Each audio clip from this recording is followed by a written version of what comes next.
The two quotes that stuck out to me from the Johnson's text, the first one was, the trouble surrounding diversity then isn't just that people differ from one another. The trouble is produced by a world organized in ways that encourage people to use difference in order to include or exclude, accept or reject, reward or punish, credit or discredit, elevate or oppress, value or devalue, leave alone or harass.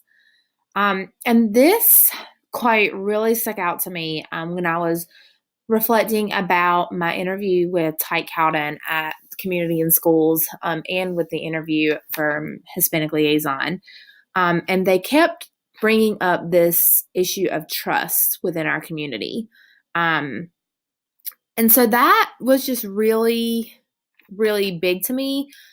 Community and schools wants to be involved and they want to be able to do more, but they have this wall built up around them and between them and the families because they can't somehow figure out a way to get the families to know and understand that they're here to help, and they need them to be able to trust. They need to be able to trust, the families need to be able to trust communities and schools. And something that I've learned or I've known, but that was brought up a lot with Hispanic Liaison is that we have a lot of undocumented families in our school systems. And obviously with the recent ICE raid that we just had, that is a reason for those families not to trust us and not to let their guard down when it comes to these different resources and public places. So I think that is an issue for sure.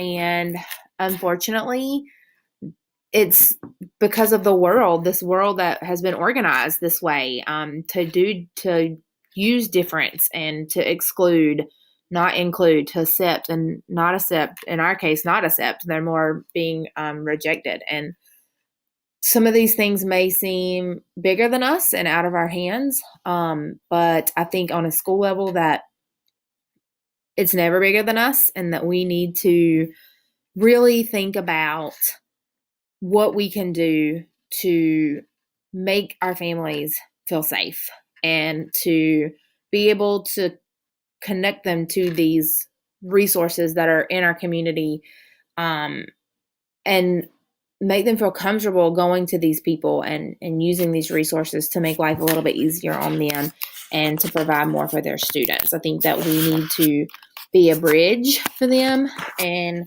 we need to serve as, kind of the liaison to these sources. We need to advocate for the resources that are out there to our families, but also just help them build that trust and create that bridge so that they can feel safe.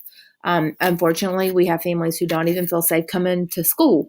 And so sometimes that's hard for things like parent conferences and situations like that, we really need the parent to show up, but they don't even feel comfortable walking into the school building. And so we need to find a way to bridge this and to make them feel safe and to not exclude, but to always include, and to make them feel accepted and to make them feel credited and valued within our school system. The second one is, the trouble we are in cannot be solved unless people who have privilege feel obligated to make the problem of privilege their problem and to do something about it. For me, it means I have to take the initiative to find out how privilege operates in the world, how it affects people, and what that has to do with me. It means I have to think the unthinkable, speak the unspeakable, break the silence, acknowledge the elephant, and then take my share of responsibility for what comes next. This is a big, powerful quote, and it comes with a lot of feelings, and it comes with a lot of fear, and it comes with a lot of unacceptance from people. And I think that as an educator, we are only contributing to the problem if we cannot see the privilege.